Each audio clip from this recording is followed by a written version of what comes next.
In this essential Excel tutorial, we're going to demystify the single most powerful tool in the program, how to use pivot tables in Excel. If you have a massive spreadsheet and need to summarize data and find answers fast, this is the guide you need for true Excel data analysis. You're probably staring at a giant spreadsheet right now. It has thousands of rows of sales data, survey results, or maybe inventory logs. You know there are important answers hidden in that data, but you can't see them. You want to know what were the total sales for just the North region, or how many blue t-shirts did we sell in March? Trying to find this manually is a nightmare. I'm your host, and in this guide, we are going to conquer this problem. Think of your huge, messy spreadsheet like a giant pile of Lego bricks. A pivot table is like a magical assistant who in 1 second can sort that entire pile by color, shape, and size, and then give you a perfect summary of exactly what you have. It's the engine of data analysis in Excel. We'll learn how to create a pivot table from scratch and how to use the pivot table fields to ask questions and get answers instantly. To get started, you only need 2 simple things. First, you'll need a computer with any modern version of Microsoft Excel. Second, and this is the most important part, you need your data. The data needs to be clean, which just means it's in a simple list or table format. You must have a header row at the top, like date, region, product, and sales, and you should not have any completely blank rows or columns in the middle of your data. As long as you have that, you are ready. All right, let's build our first pivot table. Here on my screen, I have my sample data, and it has hundreds of rows. The first step is to just click one single cell anywhere inside my data table. You don't need to select the whole thing, just one click is all it takes.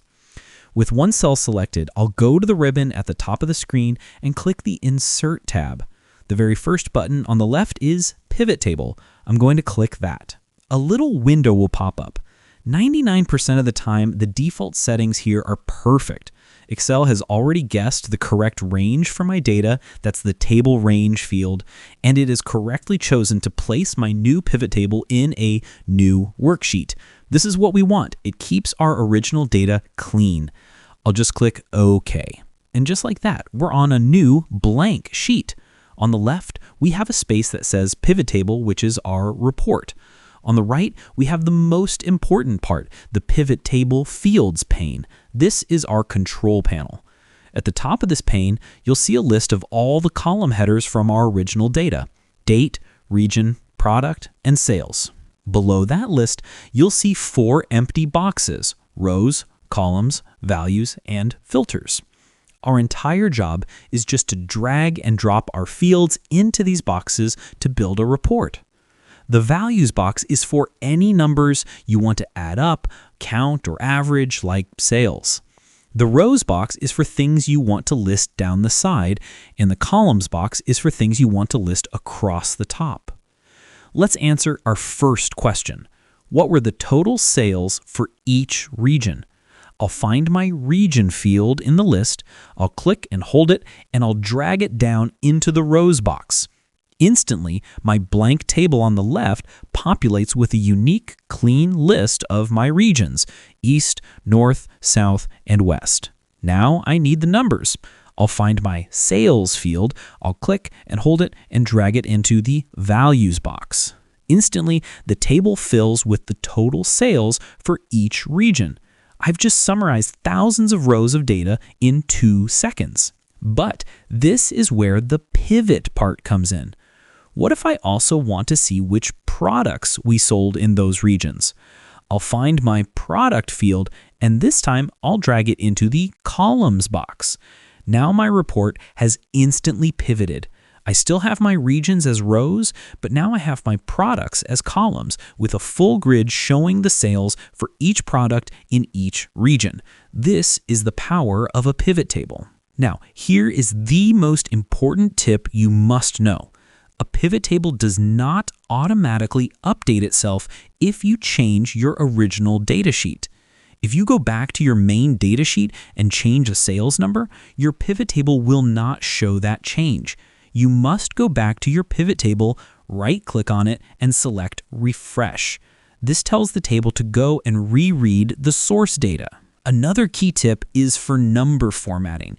Your sales numbers might look messy, like 20450.75. To make them look like currency, don't just format the cells. In the Values box, click the little drop-down on Sum of Sales and choose Value Field Settings. In that new window, click the Number Format button at the bottom. From there, you can set it to currency or number with 2 decimal places. This ensures your formatting stays correct even when you pivot the table. What do you do if it's not working? The number one problem is always dirty data. If your pivot table is acting strangely, go back to your source sheet, make sure you don't have any completely blank rows or columns in the middle of your data, and most importantly, make sure every single column has a unique header name. A pivot table cannot work without headers. Another common problem, your table shows a count of your sales instead of a sum. This usually means that Excel thinks your sales column is text, not numbers, maybe because of a stray comma or currency symbol. Go back to your source data, select the entire sales column, and format it as number. Then go back to your pivot table, right-click, and refresh. So we have reached the end. We've learned that a pivot table isn't scary. It's a simple drag and drop tool that lets you answer complex questions about your data in seconds.